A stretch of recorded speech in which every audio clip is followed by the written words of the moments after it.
Kutukan boneka Nyi Roro Kidul. Di sebuah desa di pesisir selatan Jawa, hiduplah seorang wanita bernama Sari.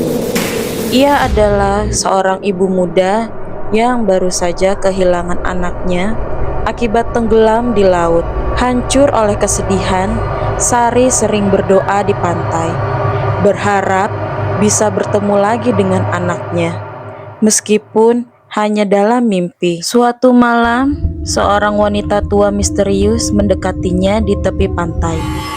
Wanita itu memberi Sari sebuah boneka kayu berukiran wajah tersenyum. "Ini hadiah dari Nyi Roro Kidul," bisik wanita itu. "Letakkan di kamar anakmu dan dia akan kembali." Penuh harapan, Sari membawa pulang boneka itu dan meletakkannya di kamar anaknya yang kosong. Malam pertama berlalu dengan tenang.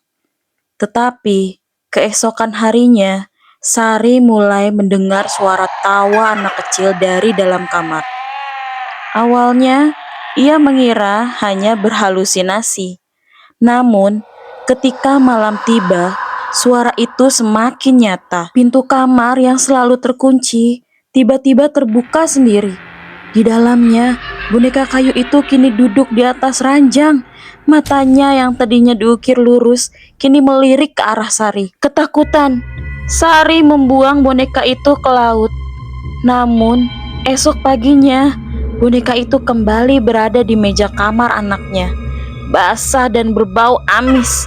Semakin lama, boneka itu mulai bergerak sendiri.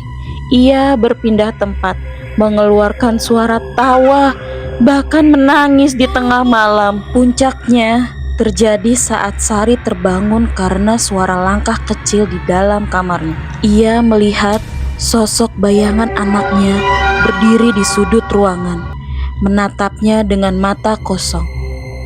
"Ibu, aku kedinginan." Suara itu berbisik menggema di seluruh rumah. Sari menjerit dan lari ke dukun desa. Sang dukun terkejut melihat boneka itu. "Ini bukan boneka biasa. Ini wadah arwah. Nyi Roro Kidul memberikannya agar kau bisa bertemu dengan anakmu.